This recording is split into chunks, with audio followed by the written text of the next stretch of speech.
Hello everybody, and welcome to Learning with AK, Episode 3.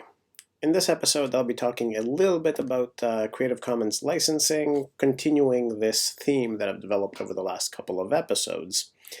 I promise that this one is going to be shorter than the last one. Now, Creative Commons. Creative Commons has been built up around 3 layers, and those 3 layers are the legal code, the human readable layer, and the machine readable layer. I would actually flip this picture a bit because the legal code is really what is the enforceable aspect of Creative Commons. Legal code is all the legal text that governs the use and the licensing of a Creative Commons license. The human readable code is also called the Commons deed, and it's what you and I tend to think of when we think of Creative Commons. It's stuff that a layperson can understand. Calling it human readable kind of assumes that lawyers aren't human, and I assure you, lawyers are also humans. So I would just as soon call this the lay readable layer, but that's just me.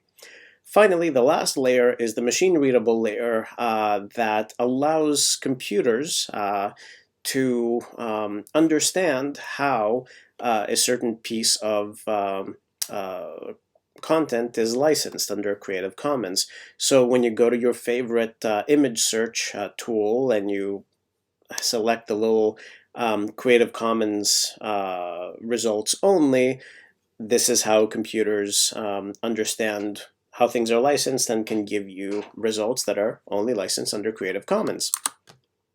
Now, each Creative Commons license can have different types of elements, and there are 4 of them. The first element that you often see as a little human in a circle is the attribution element, or CC BY. This element means that if you use something that is licensed with this attribute, you have to mention who created the work. You have the non-commercial attribute, which essentially means that the work that is licensed under this attribute should not be created or should not be used by other people for commercial purposes. Now, this is a little tricky, and I'll give you an example. Let's say I'm teaching an on-campus class and I have 20 articles that are from open access journals under Creative Commons. If I bring these articles in PDF form to the copy store, and the copy store charges $20 for the printed and bounded package, just to cover their own printing and binding expenditures, that is actually non-commercial because the bookstore isn't making money off of it. They're just offsetting the costs. But if the bookstore decided to charge $80 for that bundle and they were making a pretty penny for it, they would violate this non-commercial clause. Share alike. Now, assuming that you license your work and you allow it to be made into different derivative works, share alike basically says that if you take AK's awesome novel, which I don't have the prop with me today, and you want to make a music video adaptation of it, or a play or a movie out of it, you have to license that under a share alike or compatible license. That is something that creators and people who decide to do adaptations should keep in mind. And the last one is no derivatives.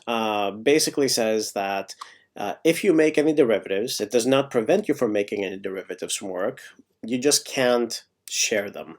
And I'll give you an example of this. Let's say I am licensing my master's thesis under a Creative Commons and I say no derivatives.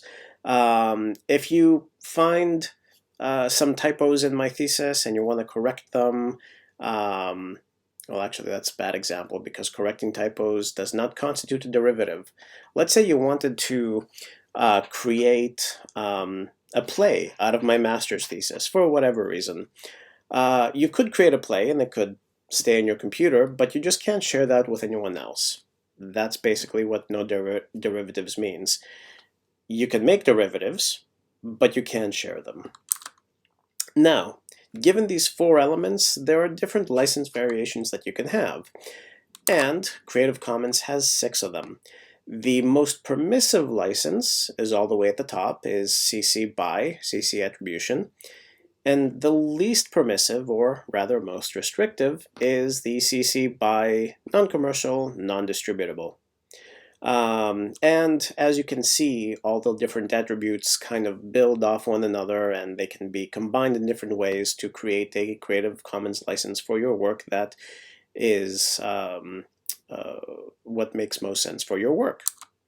Now, before I wrap up, I want to talk about 2 things: Creative Commons and fair use, and Creative Commons and the public domain. Sorry, I was fumbling for words there.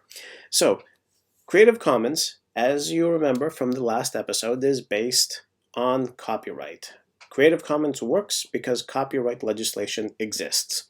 So, if you have cases where it's fair use to use something under a traditional copyright license, it's fair use to use it under Creative Commons.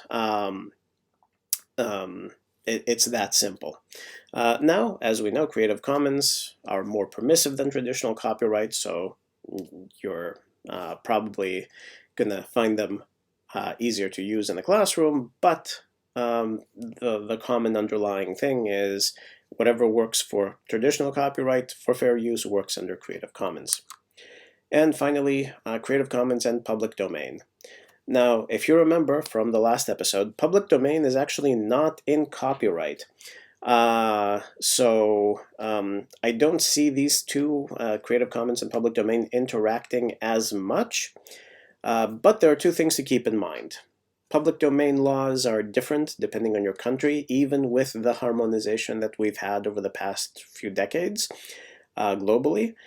So there might be the case where something is in the public domain in one country and not in another. So if you are a creator who owns the copyright for that work, if your work is accessible in the public domain in one country but not in another, you can license your work in Creative Commons in other countries that are where it's not under public domain, so more people can use it.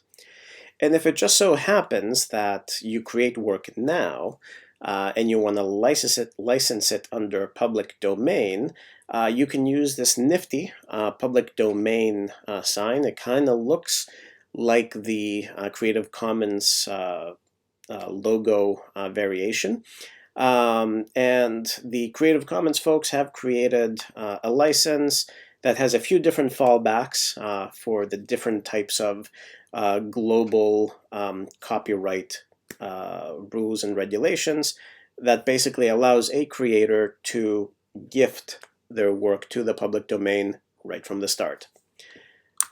With that, I want to leave you with a couple of sources from things I referenced here, and I will see you in the next episode. Have a good day.